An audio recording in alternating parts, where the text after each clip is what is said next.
जो ये आपका एक्सरसाइज 10.3 के लिए है, 10.3, 10.4 के लिए है। इसमें सबसे पहले मैंने आपको दो सदिश के गुणनफल निम्न दो प्रकार के होते हैं। दो सदिश का गुणनफल निम्न दो प्रकार के या प्रकार का होता है।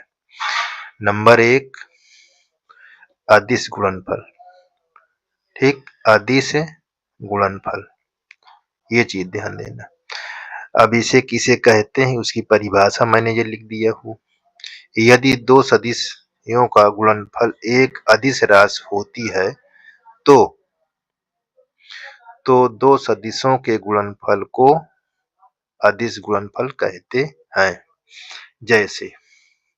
जैसे नंबर एक पर मैंने दिखा रहा हूं, जैसे आपको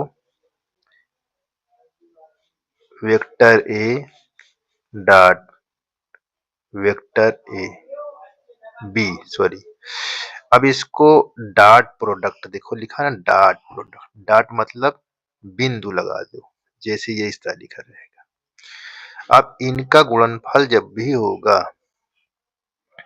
तो क्या आएगा, इसमें कह रहा अदिश गुणनफल आएगा। क्या आएगा, अदिश। अदिश का मतलब परिमाण अकेला आएगा, यानी 0, 1, 2, 3, कोई भी पूर्ण संख्या ये पूर्ण संख्या के रूप में होगा। किसकी संख्या, पूर्ण संख्या के रूप में। ठीक, ये चीज ध्यान देना। और अगर ये ए डॉट बी, दूसरा नंबर ए डॉट बी अगर है तो क्या होगा, ए वेक्टर दूसरे वेक्टर पर क्या होंगे, लंब होगा। क्या होगा, लंब होगा। ठीक, तीसरी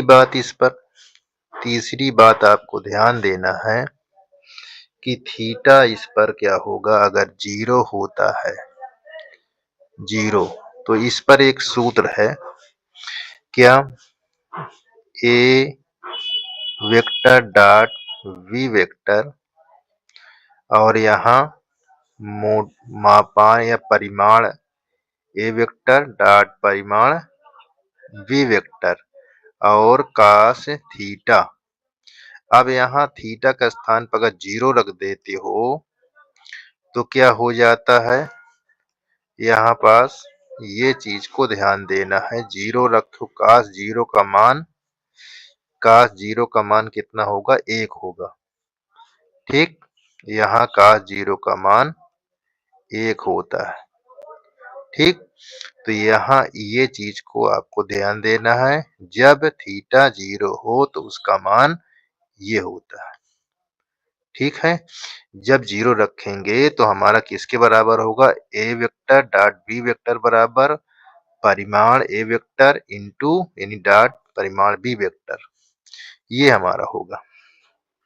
ठीक है, अच्छा, इस पर आपको एक बात और ध्यान देना है। तीसरे नंबर पर वो बात क्या है आपकी, देखिए, चौथा नंबर होगा तीसरे के बाद। अगर वेक्टर ए डॉट वेक्टर ए है तो क्या होगा, वो मॉडुलस यानी परिमाण वेक्टर स्क्वायर होगा। ये मॉडुलस वेक्टर ए स्क्वायर लिखा जाएगा। ठीक, ये चीज को भी ध्यान देना है, ये भी बात को आपको ध्यान देना है।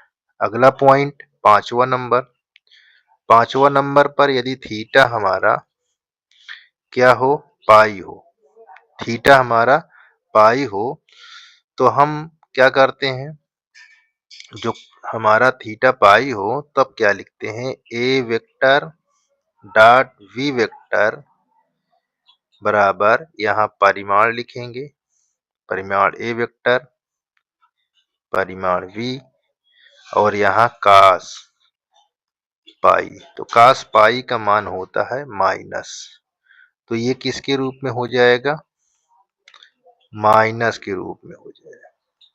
यहाँ माइनस आ, ठीक, क्या आ जाएगा, माइनस।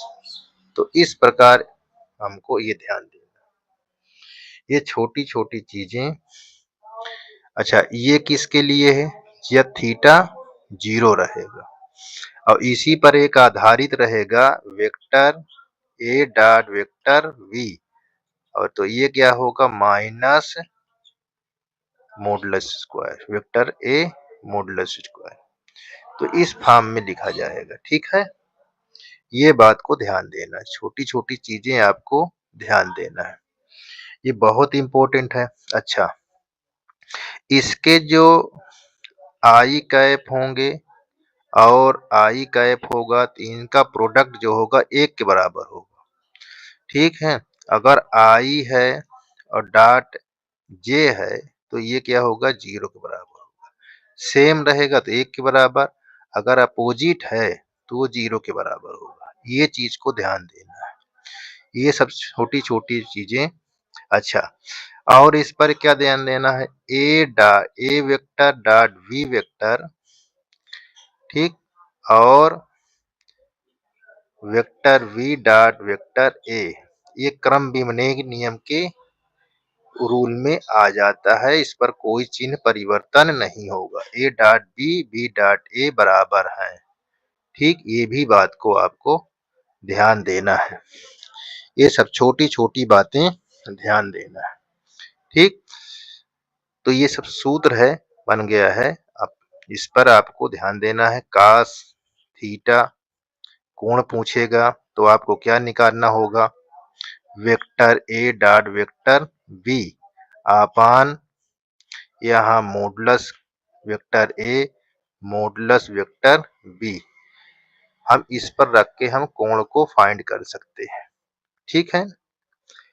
ये बात को ध्यान देना है, बहुत जरूरी है और बहुत आपको सीखना ये बहुत जरूरी है, ठीक है ना। चलिए, हम छोटे छोटे चीज बता देते हैं ताकि आपको एक्सरसाइज जब बताया जाए ताकि दिक्कत ना हो। देखिए, सदिश गुणनफल, सदिश गुणनफल यानी वेक्टर या क्रॉस प्रोडक्ट कहते हैं, यदि उनका गुणनफल एक सदिश राशि होती है तो दो सदिशों का गुणनफल सदिश गुणनफल के बराबर होता है। ये चीज आपको ध्यान देना है। अब इस पर हमको ये सब छोटी छोटी चीजें इसमें भी सीखना है। अब इसके बारे में आपने क्या देखा है, ये चीज को हम देखते हैं, ठीक। चलिए, नंबर 1 पर अब इसमें क्रॉस आ जाए, क्रॉस का मतलब गुणा का चिन्ह दिखता है जो, जैसे देखो नंबर 1, यहाँ ए वेक्टर क्रॉस वी वेक्टर, अब इसको जब गुणा करेंगे तो इस पर क्या आएगा, एक सदिश आएगी, क्या आएगी, एक सदिश आएगी, एक सदिश, एक सदिश आएगी, ठीक। ये बात को ध्यान देना है। सदिश कैसे हो सकती है, वो इस प्रकार हो सकता है, एक्स आई कैप है ना, वाई जे कैप प्लस जेड के कैप के फॉर्म में हो सकता है, ठीक, इस प्रकार सदिश होगी। दूसरा नंबर पर आपको ध्यान देना है, यदि vector a cross vector v के बराबर 0 हो जाता है, क्या हो जाता है, 0, तो हम समझ जाएंगे कि दोनों वेक्टर आपस में क्या है, समांतर होंगे, क्रॉस के रूप में लिखा रहेगा।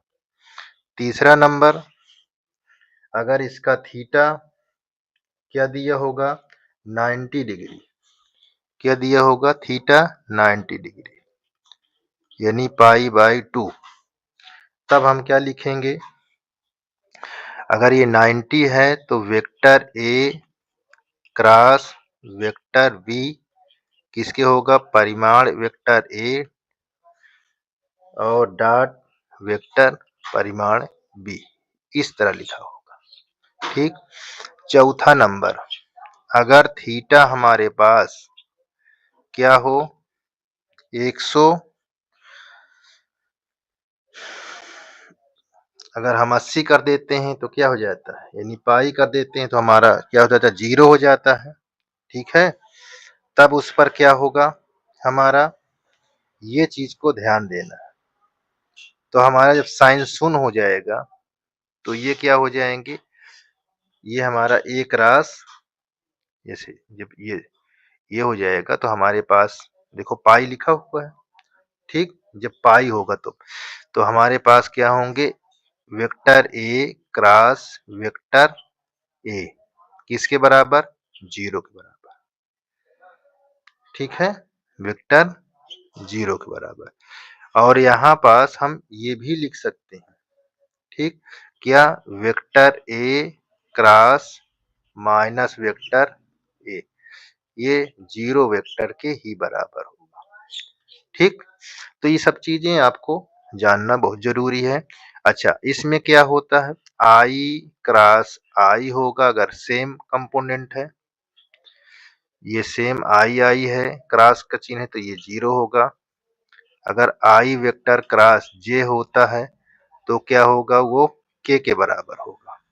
अगर यही चीज यहाँ पास आई जे क्रॉस आई होता तो यहाँ पास माइनस के कैप के बराबर होता है। ठीक है ना, तो ये सब चीजें आपको सीखना है। ठीक है, अच्छा, थोड़ा सा एक सूत्र जानना है, A vector cross V vector, और यहाँ मॉडुलस के अंदर A vector dot modulus V vector और साइन थीटा, ये सब सूत्र आपको ध्यान देना है। ठीक है, ये सब छोटी छोटी चीजें को ध्यान देना है। ठीक, अब इसको हम ऐसे देखेंगे, छोटी छोटी किताबों में भी ध्यान दे देंगे ताकि हम एक्सरसाइज पढ़ें तो हमको आसानी से समझ में आ जाए। ठीक, धन्यवाद।